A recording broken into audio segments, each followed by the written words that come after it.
Tank ಇಲ್ಲಿ ಇರ್ಬೋದಾ ಅಂತ. ವೀಕ್ಷಕರೇ, ಇವ್ರು ಏನು ಹೇಳ್ತಾರೆ, ವಾಟರ್ ಟ್ಯಾಂಕ್ ಇಲ್ಲಿ ಇರ್ಬೋದಾ ಅಂತ ಕೇಳವ್ರೆ. ಇದು ಪಶ್ಚಿಮ, ಎಲ್ಲರೂ ಏನು ಮಾಡ್ತಾರೆ, ನೈಋತ್ಯದಲ್ಲಿ ಇರಬೇಕು ಅಂತ ಹೇಳ್ತಾರೆ. ಪಶ್ಚಿಮದಲ್ಲಿ ಇಲ್ಲಿ ಟ್ಯಾಂಕ್ ಇರಬಹುದಾ? ಜ್ಯೋತಿಷ್ಯದಲ್ಲಿ ನವಗ್ರಹಗಳಂತ ನೋಡಿದ್ದೀರಿ, ನವಗ್ರಹಗಳು ಇದರಲ್ಲಿ ವಾಯುಮೂಲೆಯಲ್ಲಿ ಕೇತು ಗ್ರಹ, ಪಶ್ಚಿಮದಲ್ಲಿ ಶನಿ, ನೈಋತ್ಯದಲ್ಲಿ ನಿವೃತ್ತಿ, ಕರೆಕ್ಟಾ? ರಾಹು ಗ್ರಹ ರಾಕ್ಷಸ. ಇಲ್ಲಿ ನೈಋತ್ಯದಲ್ಲಿ ನಿವೃತ್ತಿ ಆದಮೇಲೆ ಇಲ್ಲಿ ಏನು ಬರ್ತಾನೆ ಗೊತ್ತಾ? ಶನಿಗೆ ಈ ಅಧಿಪತಿ ಯಾರಿರ್ತಾನೆ? ವರುಣ. ವರುಣ ಅಂತಂದ್ರೆ ಯಾರು? ವರುಣ ಅಂದ್ರೆ ನೀರು ದೇವರು. ಕರೆಕ್ಟ್. ಅಂದ್ರೆ ನೀರಿಗೆ ಅಧಿಪತಿ ಅಂದ್ರೆ ದೇವ್ರು ಯಾರು?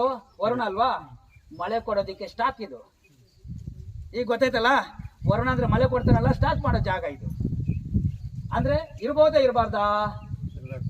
ನೋಡಿದ್ರಾ, ಇವ್ರಿಗೆ ಬಂದ್ಬಿಡ್ತು ಬಾಯಲ್ಲಿ. ಇರಬಹುದು ಅಂದ್ರೆ ಇದು ಡಿಗ್ರಿ ಚೆನ್ನಾಗಿದೆ. ಈ ಪ್ರಕಾರ ವಾಯುಮೂಲೆಯಿಂದ ನೈಋತ್ಯಕ್ಕೆ 3 ಭಾಗ ಮಾಡಿ, ನೈಋತ್ಯದಿಂದ 1 ಭಾಗ ಬಿಟ್ಟು ಟ್ಯಾಂಕ್ ಇಡಬೇಕು. ಇದು ಶಾಸ್ತ್ರ.